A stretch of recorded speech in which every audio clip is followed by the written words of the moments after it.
It's good to bring greetings to you today from the district on this day of Pentecost. Pentecost is a time when we celebrate the new life and energy that God gave to the disciples through the power of the Holy Spirit, an energy that broke down barriers between people and inspired the growth of the early church.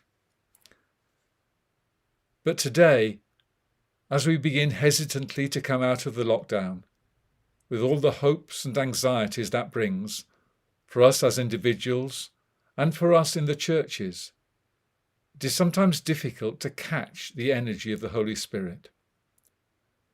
At our district synod at the end of April, Deacon Kerry Scarlett, our Learning Network officer, asked us what words best described how we had felt over the past week.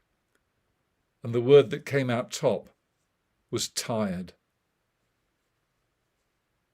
In our church fellowships, we really have to recognise that and make sure that we are kind to each other as we try and address all the things that we have to do to move forward out of lockdown.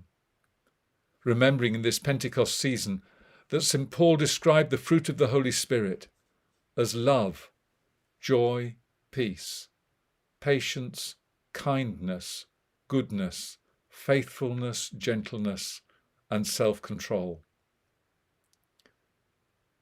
One thing that I hope will give us some energy is the opportunity to start meeting up with others again. It was a great joy this week to have our first face-to-face superintendents meeting for over a year. A dozen of us gathered at the Woodbrook Conference Centre in Birmingham. It was great to be together. Indeed, Ian Ballard, the new superintendent of the South Warwickshire Circuit, had only ever met with us by Zoom. It was just wonderful to have the opportunity for the informal one-to-one chats about all sorts of things that just don't happen online. And although in some ways it was tiring because we got out of the habit of meeting up with others, in other ways it was stimulating and energising. However, the issues we addressed together were not particularly easy. We asked, what will we find in our churches when the dust settled? And we had to admit that we still don't know, although we are prepared for many of them to be quite difficult.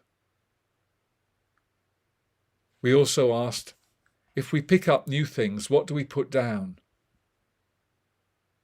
And how do we avoid church life just being about keeping the show on the road? There are no easy answers to these questions, but they're ones we face in all our churches. How do we make space to allow the Holy Spirit to move in our churches, to help us address the things that really matter to us, the things that have been important to us through the pandemic, that sense of isolation and loss and grief, the hopes for the future? How can we make sure church is a space for those conversations, as well as talking about the future of the church as an institution? The discussions will continue in lots of different places, but I pray that church can be a place for honest sharing, where we can be open to God's Spirit, who opens us up to the Christ who makes all things new, so that across the diverse communities that make up the Birmingham Methodist District, we can build a new story for our churches, a story that tells and lives out God's love for God's people and God's justice for the world in the communities in which we are set at this crucial time.